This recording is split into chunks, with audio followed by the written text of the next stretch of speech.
Bonsoir, bienvenue dans BBC Info. Voici le sommaire de ce soir. Les Burundais choqués et confus après la mort de leur président Pierre Nkurunziza. Nous reviendrons sur sa disparition soudaine et ses 15 années à la tête du pays. Après l'affaire George Floyd, nous verrons comment les Africains du monde entier se rassemblent en solidarité avec les manifestants aux États-Unis. Et il y a désormais plus de 200 000 cas de Covid-19 en Afrique, mais à l'île Maurice, des mesures très strictes ont permis de venir à bout de la pandémie.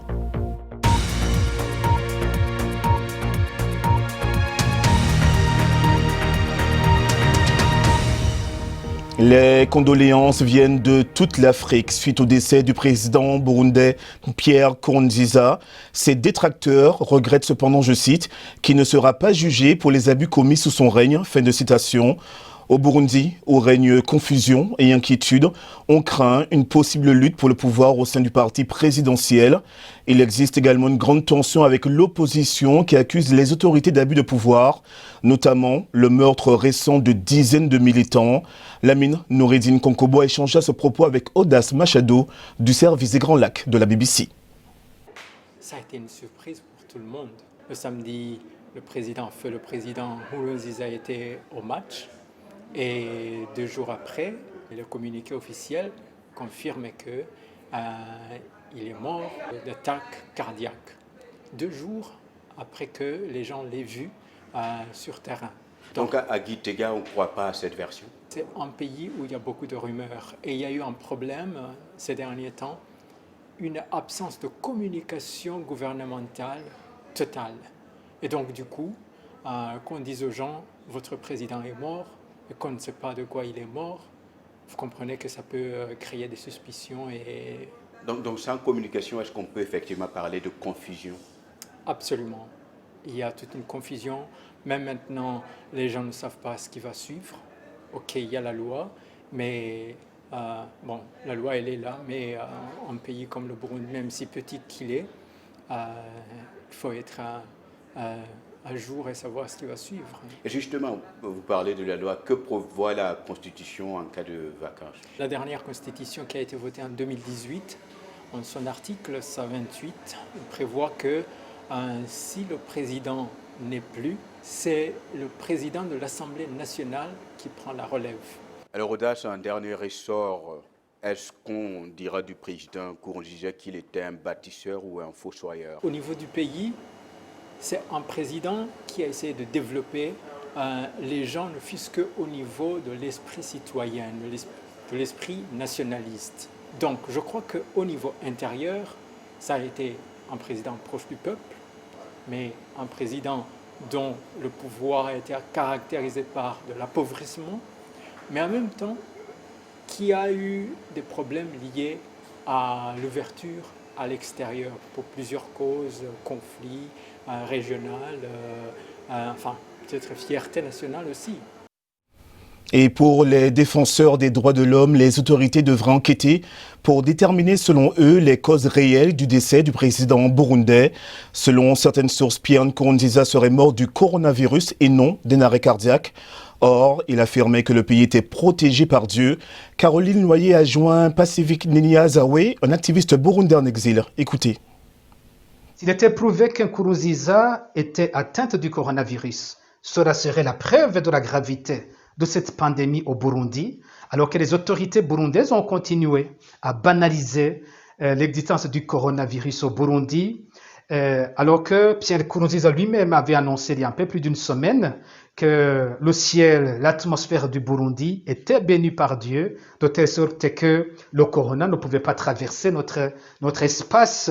Nkurunziza et son gouvernement disaient que le Burundi a un pacte spécial avec Dieu. Or, si le président serait lui-même victime du coronavirus, c'est la preuve que son pacte n'a pas marché et qu'il faut plutôt maintenant agir de manière rationnelle et prendre toutes les mesures qui s'imposent pour protéger la population burundaise. Dans l'actualité aussi, les États-Unis sont toujours plongés dans un grand moment d'émotion.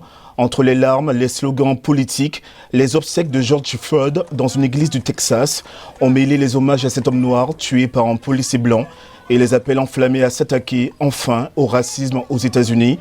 Une vague de colère et de manifestations comme le pays n'en avait plus connu depuis les années 1960 et le mouvement pour les droits civiques.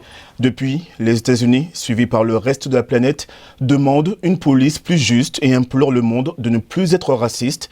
Un appel a été lancé aux Africains du monde entier pour qu'ils se rassemblent en solidarité avec les Afro-Américains. Reportage Olivier Weber. Sometimes I wonder if it is a crime to be black in America. I am fearful because, and since I arrived, I have felt this care around, especially in the communities. We have to keep on going with our allies because we're finally addressing the issue, and now the next step is to take action. La mort de George Floyd aux États-Unis a déclenché une vague d'émotions et de condamnations parmi les Africains. Les rapports entre Africains et Afro-Américains sont parfois complexes, teintés de stéréotypes culturels. Mais les affinités sont grandes, dues notamment à l'immigration croissante du continent vers les États-Unis. Selon les derniers chiffres, près de 2,5 millions d'Africains vivent aux États-Unis. La majorité, 84%, vient d'Afrique subsaharienne. Entre 2010 et 2018, la population africaine aux États-Unis a augmenté de 52%, plus que la croissance du reste de la population étrangère dans le pays. Pendant ce temps, sur le continent, les appels à la solidarité se sont multipliés. En Afrique du Sud, le président Cyril Ramaphosa a rappelé le soutien offert jadis par le mouvement des droits civiques à la lutte contre l'apartheid. Alors que les États-Unis traversent cette crise, nous nous souvenons que de nombreux Afro-Américains et d'autres compatriotes nous ont soutenus pendant nos heures les plus sombres. Le mouvement pour les droits civiques aux États-Unis a inspiré notre propre lutte. Leurs leaders ont galvanisé le soutien international pour nous. Nous avons une dette envers eux. Nous sommes solidaires avec eux aujourd'hui, demain et dans l'avenir.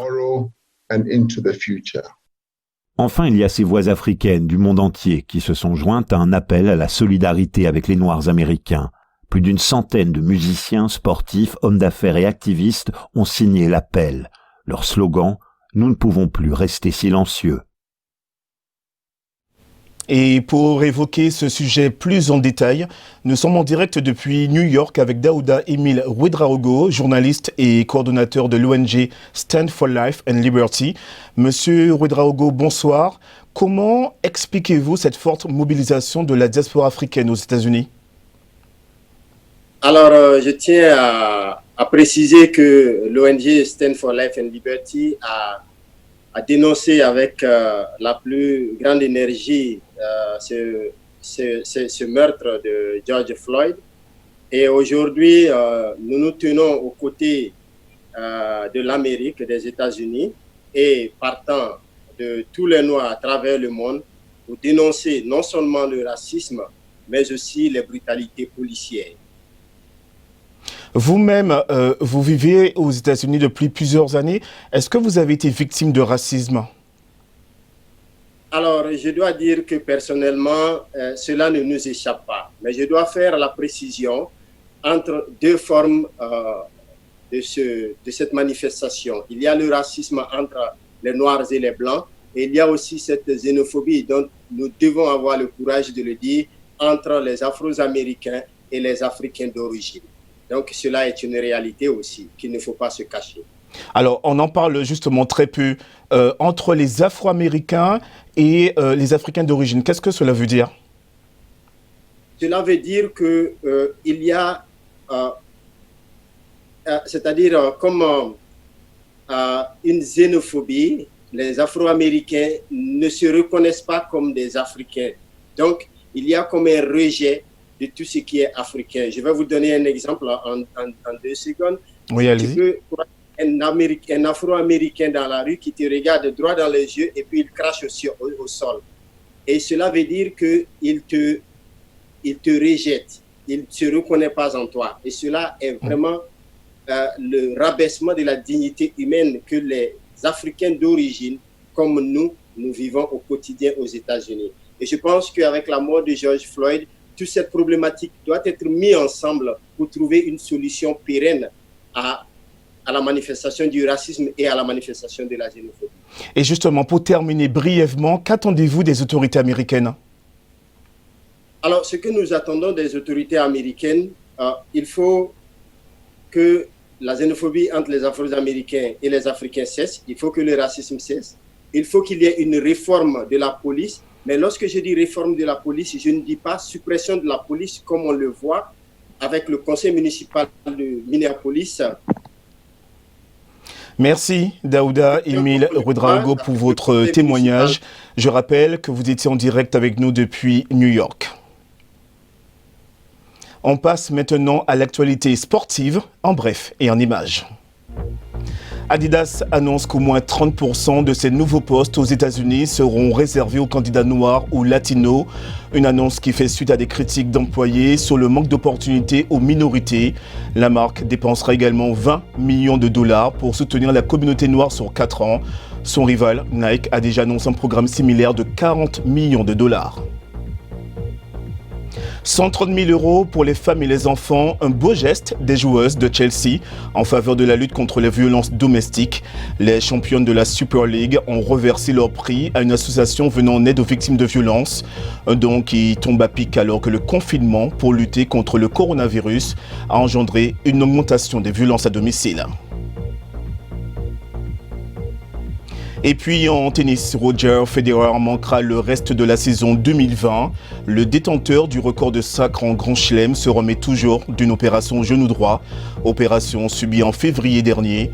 Le Suisse affirme vouloir prendre son temps pour revenir à son meilleur niveau et espère être prêt pour le début de la saison 2021. Le point sur le coronavirus en Afrique à présent. Plus de 200 000 cas ont été enregistrés sur le continent. Selon le dernier bilan, 100 000 cas actifs ont également été recensés. 91 000 personnes ont été guéries. Il y a eu plus de 5 500 décès officiellement liés au virus sur le continent. Les pays les plus touchés par la pandémie sont l'Afrique du Sud, l'Égypte, le Nigeria et l'Algérie. Et il y a une semaine, l'île Maurice annonçait la levée de son confinement. L'île de l'océan Indien a enregistré 337 cas de Covid-19, dont 10 décès.